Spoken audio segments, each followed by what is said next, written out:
Mwanamke huyu unayemuona hapa ana umri wa miaka 31. Unaweza usiamini, lakini hivyo ndivyo jinsi ambavyo ilivyo.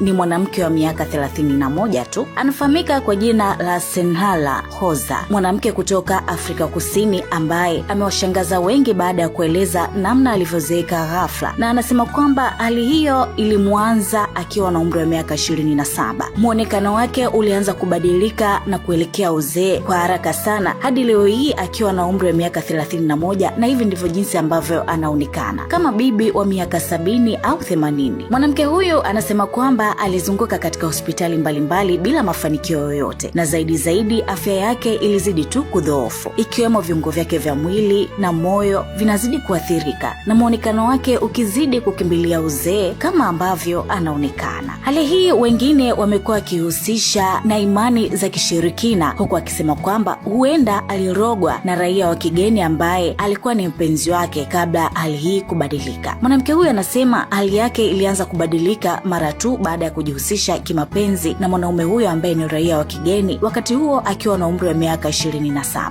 na hivyo kumpelekea kuhisi kwamba huenda mwanaume huyo alimroga, na ndio maana amekuwa akizeeka siku baada ya siku tofauti na umri wake. Senhalla anasema kwa sasa anapata ugumu wa kumlea mtoto wake mdogo ambaye kwa sasa anatunzwa na mama yake Senhalla ambaye ni bibi wa mtoto huyo. Labda nikuulize wewe mtazamaji wa Wasafi Media, hali hii umeshawahi kuishuhudia kwa mtu yoyote unayemfahamu, na suluhisho lake lilikuwa ni nini? Japokuwa wengine wanasema kwamba huo ni ugonjwa wa seli, kwamba seli zinazeeka haraka na ni ugonjwa ambao hutokea kwa nadra sana, na wataalamu wengine wanasema kwamba hali hiyo inatokana na homoni inayoitwa Arachnida protozoa kuzidi kwa kiwango kisichohitajika mwilini, na hivyo kupelekea mtu kuzeeka tofauti na umri wake. Lakini pia inaelezwa kwamba zipo sababu zingine ambazo zinaweza zikapelekea mtu kuzeeka haraka tofauti na umri wake. Sababu hizo ni kama vile kukaa kwa muda mrefu kwenye mionzi ya jua, hiyo inaweza ikasababisha mikunjo kwenye ngozi, madoa ya uzee na kudhoofika. Lakini pia uvutaji sigara na unatajwa kuharakisha uharibifu wa collagen, kupunguza elasticity ya ngozi na kuchangia kwenye wrinkles na mistari mimbamba, na pia huzuia mtiririko wa damu na kunyima ngozi virutubisho muhimu, na hivyo mtu kuonekana kama amezeeka. Sababu nyingine ni lishe duni. Mlo usio na virutubisho muhimu kama vile vitamini, madini unaweza kuchangia kuzeeka mapema.